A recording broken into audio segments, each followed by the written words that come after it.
Muito obrigado. Os meus cumprimentos ao Sr. Presidente da Mesa e Sr. Presidente do Conselho Regional de Lisboa da Ordem, o Sr. Dr. João Massano, à Sra. Desembargadora Albertina Pedroso, à Sra. Diana Magalhães Lopes e ao Sr. António Marques Batista e, obviamente, a todo o auditório. As minhas saudações muito amigas e cordiais. Ora bem, o tema que me traz hoje aqui é um tema, enfim, que é uma velha paixão minha. Não é? Tratei dele na minha tese de mestrado. Enfim, ainda era solteiro, portanto, o meu casamento é mais recente do que esta paixão. Bem, mas eu já namorava com a minha mulher. Bem, ora bem, a justa causa de resolução do contrato de arrendamento urbano. Ora, as conclusões que quero mais tarde tirar exigem umas reflexões prévias sobre o que é uma justa causa de resolução. Ora bem, o arrendamento é um contrato duradouro, composto por obrigações de prestação de execução continuada, da parte do senhorio, e de prestações periódicas, renováveis periodicamente, por parte do arrendatário. Ora bem, embora tenham muitas que o não são o arrendatário. Ora bem, há uma predisposição das relações contratuais duradouras para, devido ao seu prolongamento no tempo, terem um contacto pessoal entre as partes muito intenso. Nos contratos de execução instantânea, enfim, toma lá, dá cá. Toma a coisa, toma o preço. Ou numa permuta, toma a casa, toma o terreno. Nas relações obrigacionais duradouras não é assim. E, portanto, assumem grande protagonismo os deveres acessórios de conduta, portanto, de cooperação, de cuidado com a pessoa da contraparte e o seu património, de lealdade, etc., que obviamente são informados pelo princípio da boa-fé. Ora bem, é esta estrutura obrigacional esta teia de vínculos que se prolongam no tempo, que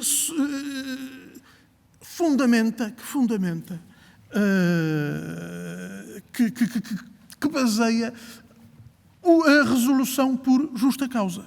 Ou seja, o fundamento da resolução tem que ser uma justa causa, ou seja, uma circunstância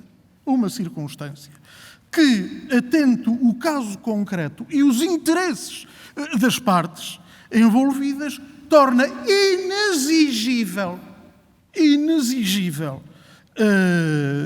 a continuação da relação contratual. Mas, dada esta ligação da relação contratual ao tempo, se algo é inexigível por alguma coisa. É inexigível a continuação do contrato até ao seu prazo de caducidade ou de oposição à renovação ou ao decurso do pré-aviso de denúncia. Ou seja, até quando o contrato terminaria por uma destas formas. Eu considero que o próprio contrato de arrendamento urbano, neste momento, pode terminar por caducidade se as partes afastarem a hipótese de renovação, o que me parece que podem fazer. Ora bem, portanto, é esta estrutura obrigacional e de prolongamento no tempo que nos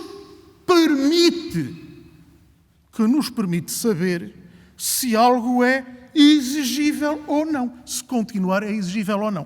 Ora, e portanto, este é um conceito, uma justa causa, inexigibilidade é um conceito indeterminado, obviamente, mas que, como já Manuel Andrade, o grande civilista de Coimbra, dizia, são conceitos essencialmente flexíveis, meras diretivas gerais muito vagas e plásticas, cuja consistência exata a lei não especifica e tem de ser definida pelo juiz num momento de aplicação segundo as convicções reinantes no agregado social. E, portanto, é atendendo à execução futura do negócio, porque o resto já está. O tempo que passou já em que o senhorio proporcionou o gozo da coisa, já passou. As rendas que ficaram para trás já passaram. O que interessa nestes contratos é, realmente, para efeitos da sua cessação por inexigibilidade, é a execução futura. A execução futura. Ou seja, se, devido a uma circunstância que não se podia prever no início do contrato, se a prossecução desse mesmo contrato não será demasiado onerosa. Não será demasiado onerosa. Atendendo, obviamente, aos interesses das partes. Não há aqui uma questão de proporcionalidade nos termos do direito constitucional, como é evidente. Senão, acabava a autonomia privada, porque, como diz o doutor Gomes Canutilho, senão era um concentrado, o direito privado era um concentrado de deveres harmonizatórios, estilo artigo 18 da Constituição. Não é isso que se pretende, como é evidente.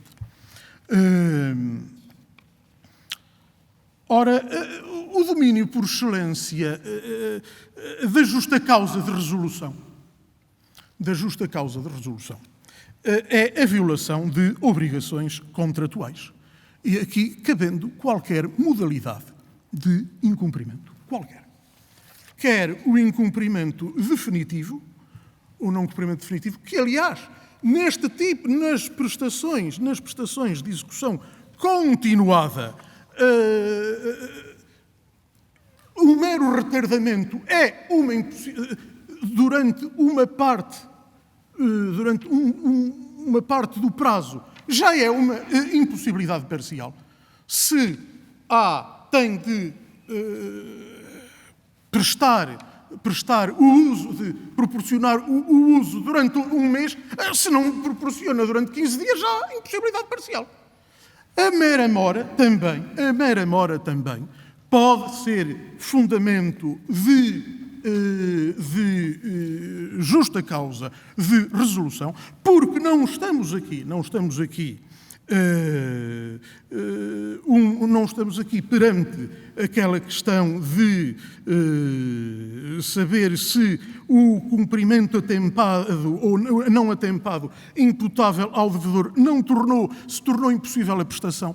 Não, mesmo a mera mora, há nestes contratos que julgar com a inexigibilidade, se há perda de confiança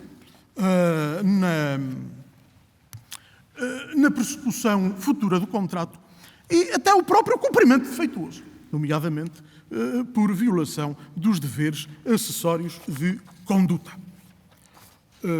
Ora bem,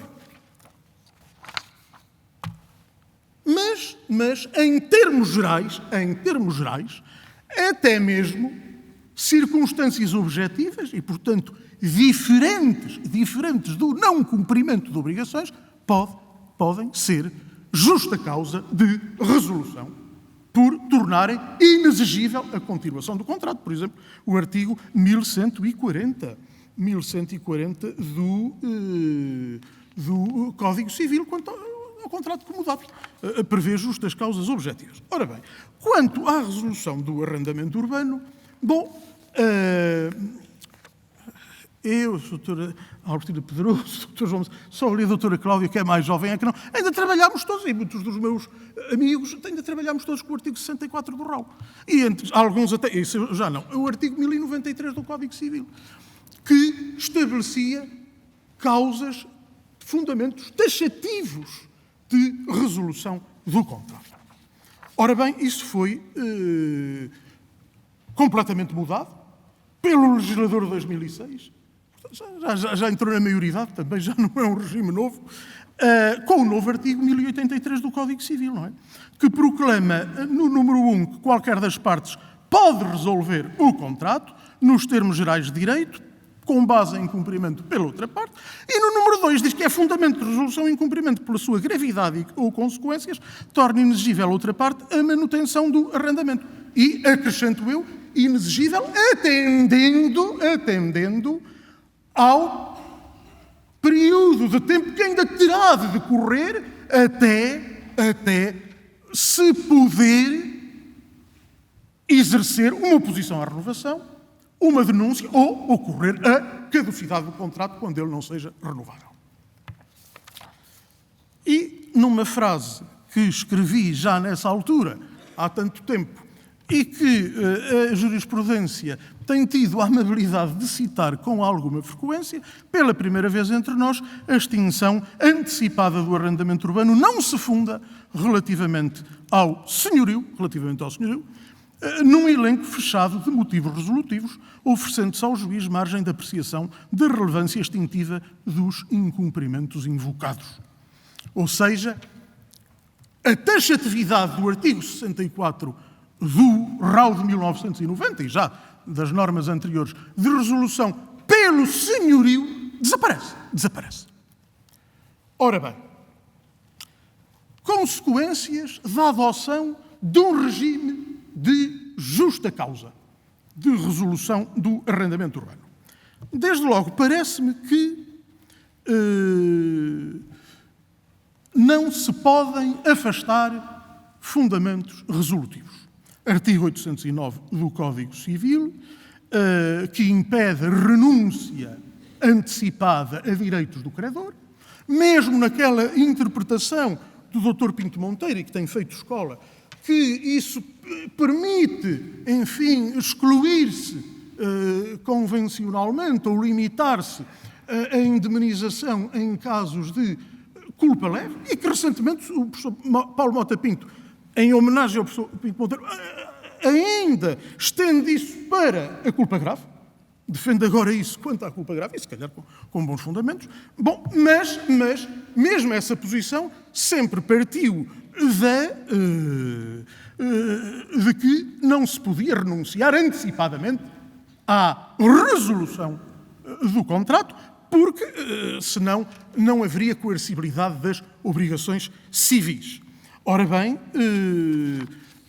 então agora, com um regime de justa causa de resolução, com os interesses que lhe estão subjacentes, enfim, nomeadamente a inexigibilidade, parece-me que há aqui mesmo uma irrenunciabilidade por exigências de ordem pública. Outra consequência, e que esta para mim é mais importante, foi uma das linhas de força cá do meu livreco, é esta. Esta consagração de uma justa causa permite uma diferenciação entre contratos submetidos à liberdade contratual e os contratos vinculísticos, ou seja, aqueles em que a extinção ad nutum do contrato está coartada ao senhorio.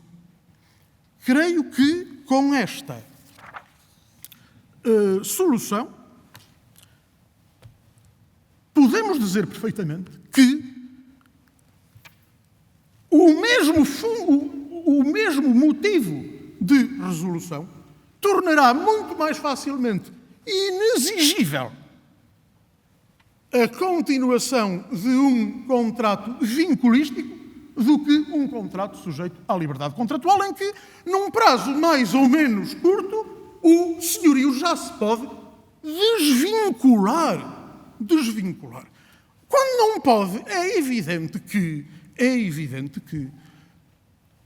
qualquer incumprimento, e antecipando um pouco, tenho para a frente, mas se calhar até já fica tratado, porque o regime, neste momento, apenas permite resolução com com base em incumprimentos contratuais, não se admite a justa causa objetiva no arrendamento. No projeto do governo Santana Lopes em 2004, sim, agora não. Isso não foi consagrado. Ou seja, um incumprimento contratual de um arrendatário num contrato tendencialmente perpétuo, em que o senhorio não se pode desvincular normalmente daquela situação, obviamente que lhe é muito mais oneroso e torna-se inexigível com muito mais facilidade num contrato de liberdade contratual.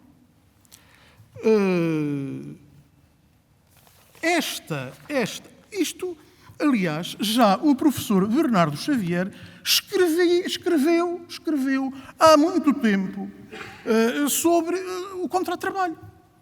Quando a lei dos despedimentos do governo Vasconcelos impediu a livre extinção do contrato individual de trabalho por mera denúncia, com pré-aviso. Bom, e ele disse, pois agora, obviamente, não podendo o empregador libertar-se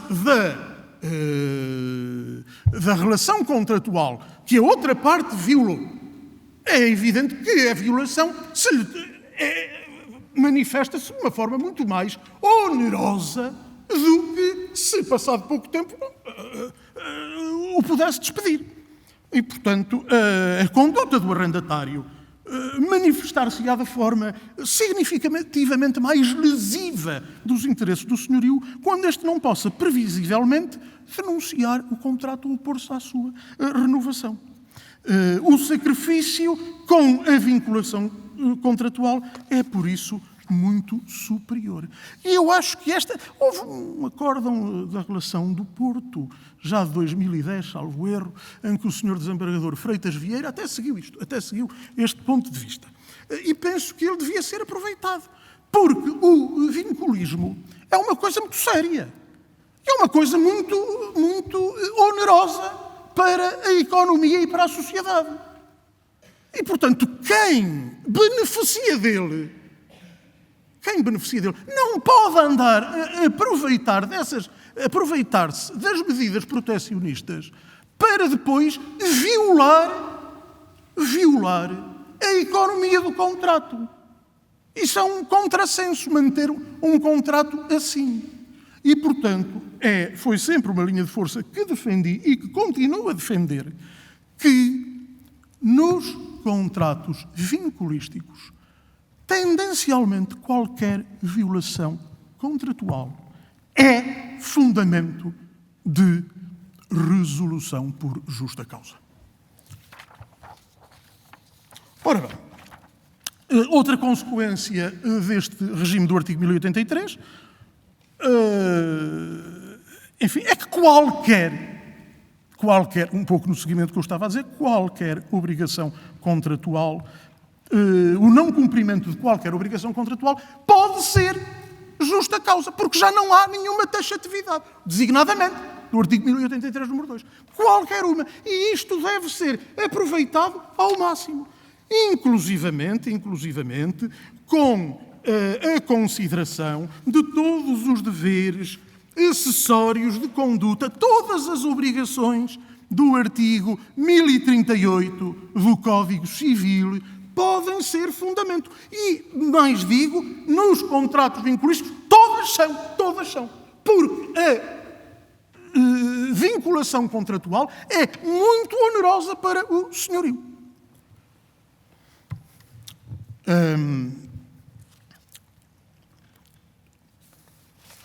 Esses deveres acessórios de conduta são obviamente, deveres, enfim, de esclarecimento. Não se devem ocultar informações sobre circunstâncias relevantes do gozo do imóvel ao senhorio. Também não se deve resolver infundadamente o contrato. Se o arrendatário o fizer, também está a violar um dever. Fornecer indicações inexatas sobre o volume de negócio quando o valor da renda dele dependa por acordo das partes. Enfim, se furtar corrente elétrica ao senhorio. Enfim, e o próprio senhorio também está sujeito a esses deveres. Por exemplo, que se calcular repetidamente de forma errónea a renda que exige, ou qualquer das partes, recorrer a meios desonestos para se defender das pretensões da outra, por exemplo, influenciando testemunhas, ou cometer contra a contraparte, bem como contra os seus familiares, representantes, colaboradores, atos de ofensa à integridade física, de ofensa à honra ou de coação. Por exemplo, o acórdão do Tribunal da Relação de Guimarães,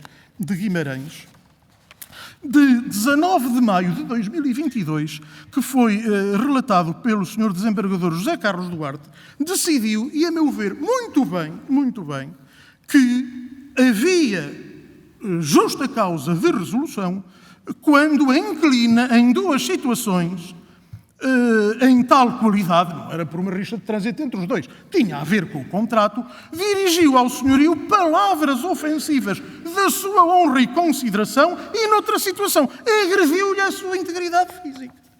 É evidente que os deveres acessórios de conduta baseados no princípio da boa-fé têm de ser chamados à colação e, hoje em dia, têm de ser considerados justa causa de resolução, mesmo que não estejam expressamente previstos. Não é preciso. A inquilina chega duas bufetadas ao senhorio, ou vice-versa. Ou chama-lhe filho desta e daquela. Bom. E até mesmo os pressupostos da culpa in contraendo podem ajudar, apesar do âmbito da culpa in contraendo, podem ajudar também a uma estruturação do conjunto de deveres, de obrigações que as partes têm uma para com a outra. Ponto que me parece importante é que, como é entendido de forma pacífica na Alemanha, que já tem um regime de justa causa da resolução há muito tempo, ainda há mais que nós, da justa causa e da inexigibilidade não resulta a necessidade do incumprimento ser culposo. Não resulta. Aliás, a resolução dos contratos em geral não exige culpa e aqui também não. O ponto fundamental é que haja uma inexigibilidade. Por exemplo, o arrendatário que sofre de uma forte perturbação mental anda a distribuir chapada pelo prédio. Ou anda a furar as paredes como um maluco. Que é, coitado. Bom, é evidente que isto não há culpa, não lhe é imputável a título de culpa, mas tem que se considerar que é inexigível a continuação do contrato. E além disso, o próprio incumprimento pode ser imputável não individualmente à contraparte, mas àqueles que se inserem no âmbito pessoal de gozo do imóvel, como os seus familiares, os seus colaboradores, os seus trabalhadores. Ora, outro ponto que me parece decorrer e com muito interesse da adoção da justa causa é a admissibilidade de cláusulas resolutivas e a concretização da justa causa. É que, terminando a taxatividade dos fundamentos resolutivos para o senhorio, as partes podem, ao abrigo da sua liberdade, estabelecer cláusulas resolutivas. Especificando e, na minha opinião, ao fazê-lo, deve as partes se acharem que a ocorrência de uma violação contratual é particularmente onerosa para elas, devem especificar no contrato. Isto é justa causa de resolução. Porque nada impede, é também um entendimento pacífico na Alemanha, nada impede que as próprias partes não só estabeleçam as cláusulas resolutivas, como digam que o seu preenchimento é justa causa. Porquê? Porque senão poderia haver o risco de o juiz depois dizer: está bem, estabeleceu, não atingiu o limiar da inexigibilidade. Aí as partes dizem logo. Não vejo motivo para não se aceitar isto. A esse propósito, surgiu-me um aresto muito interessante, o acórdão do Tribunal da Relação do Porto, de 21 de novembro de 2016, prolatado pelo Sr. Desembargador Manuel Fernandes, sobre a cláusula de proibição de animais no locado. Nomeadamente, era o caso de cães. Bem, aqui a questão foi complexa, porque havia uma cláusula resolutiva, ou melhor, havia uma cláusula contratual em como o arrendatário não podia lá ter animais. Podia ter animais. Ora bem, mas tinha lá um cão. E este acórdão decidiu que a cláusula se devia ter por não escrita. Porquê? Porque os arrendatários alegaram, e pelos vistos provaram, que lá o cãozinho, eu adoro cães, atenção, o cãozinho tinha muita importância no desenvolvimento de um filho do arrendatário que tem perturbações de ansiedade. E devendo, nesses casos, a cláusula considerar-se não escrita. Bem, eu penso que a solução teria que ser diferente se as partes tivessem dito logo é justa causa de resolução. Tem o dever de não manter animais, porque aí a própria parte, o próprio arrendatário se estava a vincular. Está bem, podem-me dizer, mas isto pode envolver direitos fundamentais. Certo, é uma questão complicada. Não digo que não. A saúde de uma criança é sempre uma questão complicada. Bom, mas se as próprias partes determinarem que é justa causa, já de algum modo, eu percebo isso, mas já há outro conforto. Bem, bilateralidade do requisito da justa causa, não resta dúvidas a ninguém, quer o arrendatário, quer o senhorio, só podem resolver havendo justa causa. Portanto, mesmo os incumprimentos do senhorio, têm que ser particularmente graves. E então, atendendo a que o arrendatário, em princípio, pode se desvincular rapidamente, só incumprimentos particularmente vincados poderão ser fundamento de resolução. E agora vou entrar numa questão que aqui a senhora desembargadora já tratou com mestria, sobre as determinações legais de justa causa. É que nos números 3 e 4, e agora também 5, do artigo 1083 do Código Civil, o legislador diz logo as situações em que é inexigível a continuação do arrendamento. Ou seja, o não pagamento da renda, a manutenção no arrendamento se constituir em uma hora superior a 8 dias, no pagamento por mais 4 vezes ou dos encargos, não realização pelo senhorio de obras que a este caibam quando tal omissão comprometa a habitabilidade do locado e, em geral, a aptidão deste para o uso previsto no contrato. A habitabilidade, eu acho que aqui deve ser entendido de forma ampla. Não é só para os arrendamentos habitacionais. E acho que até há elementos sistemáticos e históricos que nos permitem chegar a isso. Ora bem, e portanto, aqui são o que na Alemanha se chama os Benanntenbeispiele, ou seja, os exemplos que já são forçosos. Aquele exemplo, verificando-se, há fundamento de resolução sem margem de apreciação do juiz. Agora, será que isso também está no número 2? Não está no número 2. Porque no número 2, além de me parecer evidente que o legislador alemão é muito amplo neste tipo de determinações prévias de justa causa, sem haver margem de apreciação judicial. Mas o nosso não é. Porque quando só naqueles números é que diz é inexigível, é porque no número 2 tem que haver confronto com a cláusula geral. Portanto, é um Regelbeispiele, um exemplo padrão. E é por isso que, aliás, quando estão em causa os fundamentos do número 2, é necessário que a resolução seja efetuada através de recurso ao Tribunal, através da ação de despejo. Ora bem, eu não sei quanto tempo é que tenho, eu estou um pouco, mais ou menos... Ainda tenho, pronto. Ainda bem. Ora bem, vistos então estas considerações gerais sobre a resolução por justa causa, eu gostaria de, enfim, embora sem qualquer pretensão de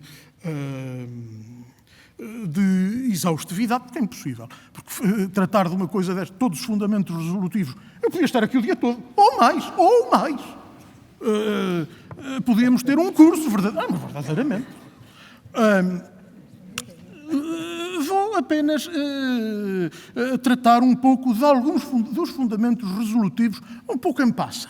A resolução pelo arrendatário, não cumprimento da obrigação da entrega do imóvel. Ora, isso parece-me evidente. Se nem sequer se lhe entrega o imóvel, é óbvio que é justa causa de resolução. Não cumprimento da obrigação de assegurar ao arrendatário o gozo do imóvel, através da prática de atos que impeçam ou diminuam o gozo do prédio pelo arrendatário, da não execução de medidas de manutenção, quando isso, claro, ponha em causa a habitabilidade, e a existência de vícios materiais ou jurídicos. E chamo a atenção também, e aqui não há uma questão de justa causa, mas é um fundamento resolutivo muito importante para o arrendatário, no artigo 1050, o defeito do prédio que implique perigo para a vida ou para a saúde do arrendatário e dos seus familiares. Aqui eu sempre defendi isto, e já há espécimes jurisprudenciais nesse sentido, que quando haja um defeito do prédio que ponha em causa a vida ou a saúde do arrendatário ou dos seus familiares, e eu ainda vou mais longe, e até nos arrendamentos não habitacionais, porque estes valores também podem estar previstos nesses arrendamentos.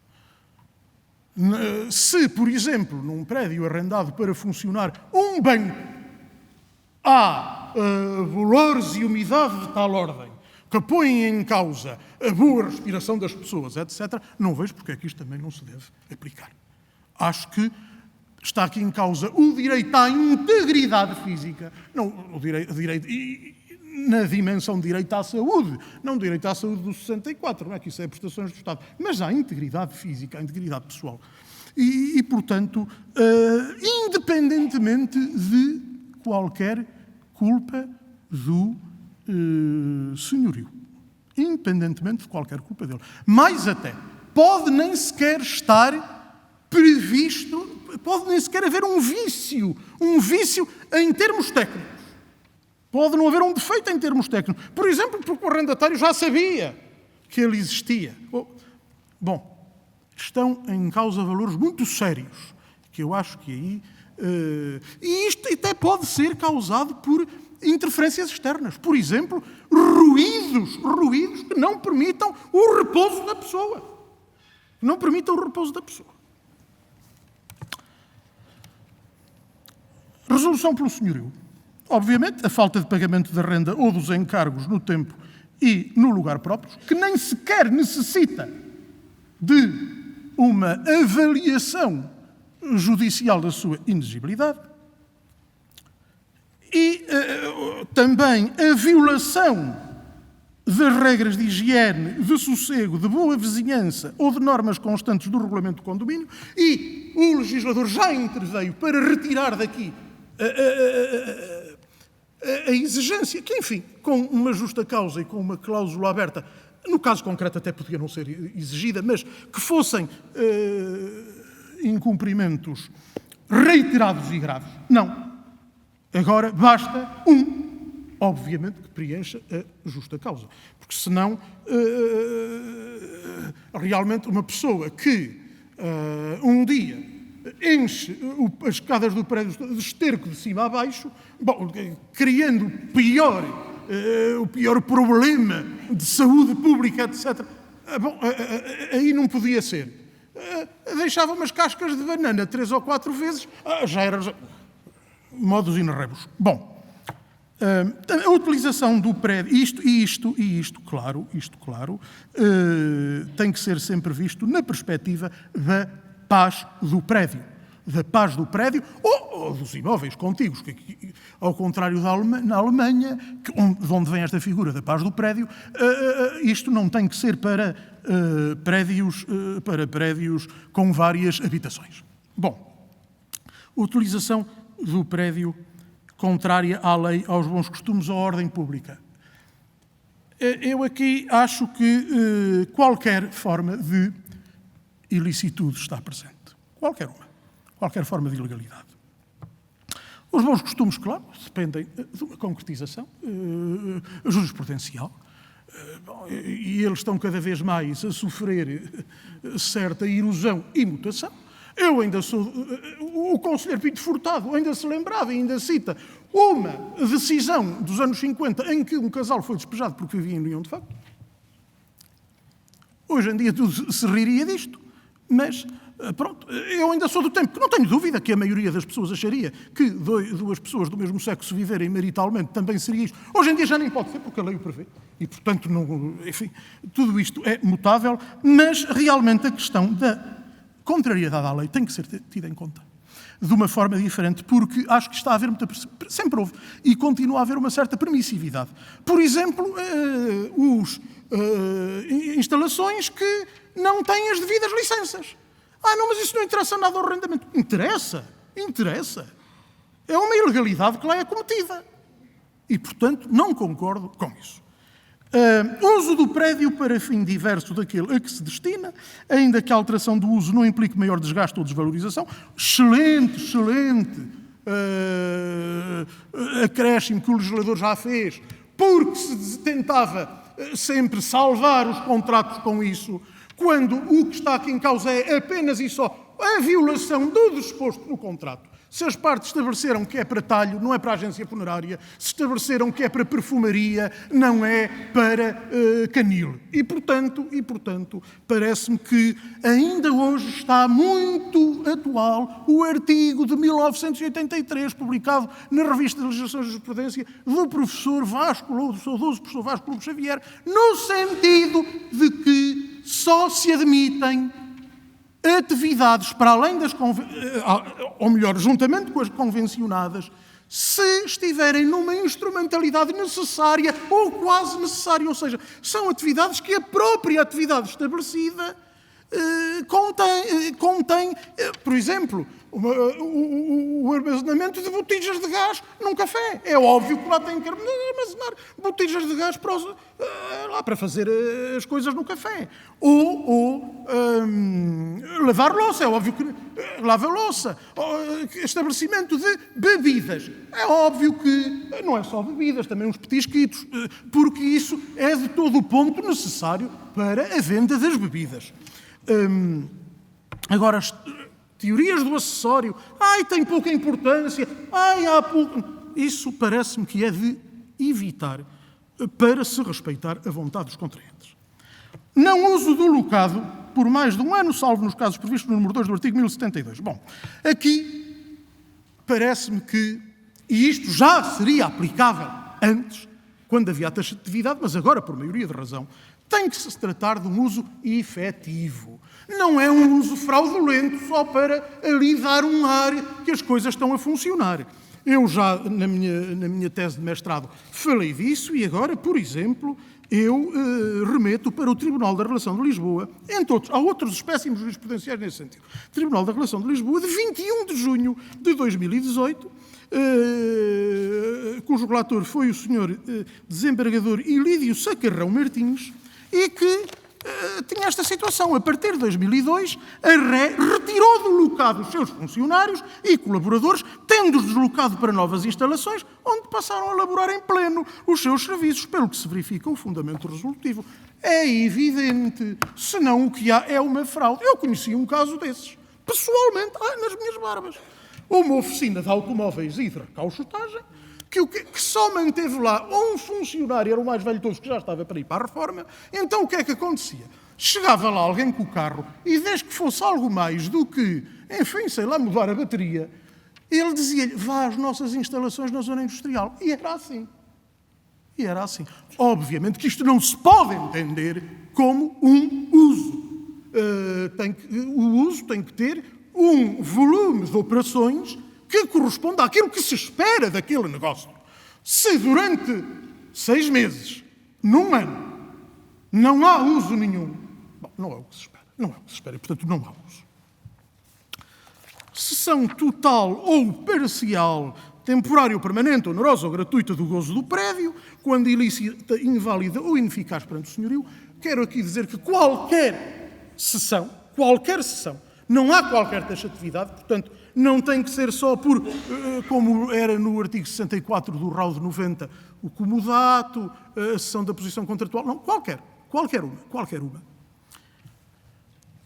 E depois aqui vem a grande aberração do atual regime legal, da resolução, que é não se prever a realização de obras não consentidas e deterioração do imóvel. Não se prevê diretamente. Ora, isto é absurdo. Mas prevê-se quem não cumpre o regulamento de condomínio, mas não se prevê isto. Bom, mas felizmente a cláusula geral permite que se recorra. É incompreensível isto, como bem disse desde logo o meu querido amigo e muito estimado Sr. Professor Menezes Leitão, mas, tal como ele disse desde logo, e eu secundei, eu acho que fui o primeiro a secundá-lo, isto foi, com o novo regime de justa causa, foi ampliado o fundamento resolutivo, pois todas as obras e deteriorações não permitidas por aqueles preceitos, portanto, pelos artigos 1043, o 1073, o 1074, número 2, passaram a poder basear a justa causa de resolução. E, portanto, o que se entende, porque o poder de disposição do imóvel, no sentido físico, de transformação física, é, obviamente, do proprietário, não é do inquilino. E, claro, mais uma vez, volto a dizer, isto tem particular importância nos arrendamentos vinculísticos. É por isso que, já no regime de 1990 e de antes, quando permitia-se tudo lá dentro, deitavam paredes abaixo, alteravam a estética do imóvel, era uma alegria, tudo podia ser e tal. E isso, infelizmente, ainda continua. É um erro e agora ainda mais é. Porque qualquer alteração ou deterioração é fundamento de resolução. E então, para arrendamentos vinculísticos, nem falar. Até porque, repare-se, a própria transformação do imóvel até ao usufrutuário está vedada. Porque as reparações ordinárias e as obras e melhoramentos só podem ser realizadas pelo proprietário. Como é que podem ser pelo arrendatário? Mais até, ainda vi a jurisprudência posterior a 2006, em que se dizia, está lá há muitos anos, pode alterar perfeitamente porque prossegue melhor o fim contratual. Se não gosta do que é velho, vá para um que é novo. Porque aquilo não é dele. E se até ali podia exercer a sua atividade, embora menos comodamente, também pode continuar, porque ele, claro, ressalva alterações, por exemplo, que a lei exija. Mas, tirando isso, não é o monopólio das transformações do imóvel, é do proprietário, não é do arrendatário. E depois, e no bom sentido, e eu quero aqui chamar a atenção para este acordo, eu estou mais para, enfim, dar nota dos bons exemplos. Tribunal da Relação do Porto, 10 de novembro de 2022, acordam de que foi relatora a senhora desembargadora Isabel Ferreira. Isto aqui nos jornais, o que disseram mal dos pobres dos juízes que decidiram isto. Ouçam, nas caixas de comentários dos jornais para as redes sociais, só faltou pedir fuzilamento, porque decidiram isto. Constitui fundamento para a resolução do contrato por configurar situação de inexigibilidade da manutenção do arrendamento o comportamento da arrendatária que, sem qualquer comunicação prévia ou justificação posterior, eu nem exigiria isto, mas pronto, procede ao corte de uma árvore existente na fachada principal do imóvel com mais de 50 anos de que as senhorias não pretendiam prescindir e que ali estava colocada porque a obra assim fora concebida pelo respectivo arquiteto. Mas o que é que cortar uma árvore que é de outra pessoa? Mas algum dos meus estimados amigos gostava que vos entrassem no jardim e encerrassem a árvore, as árvores. Isto é... Lá porque ele é arrendatário pode passar a fazer isso. Bom. Acordam em muito bom sentido, em muito bom sentido. E depois até outros fundamentos não previstos diretamente na lei. A violação dos limites legais ou contratuais relativos a hóspedes, que estavam previstos no... Mas continua. Não podem deixar de caber na justa causa. Ou a cobrança pelo arrendatário ao subarrendatário de renda superior à permitida pelo artigo 1062 do Código Civil. Também é uma violação. E mais, até aí acompanho o Sr. Pinto Furtado, que diz que até alguém que aproveite a figura da hospedagem para tirar réditos obscenamente superiores àquilo que paga, isso já é um abuso de direito que deve ser sancionado também com resolução. Bom,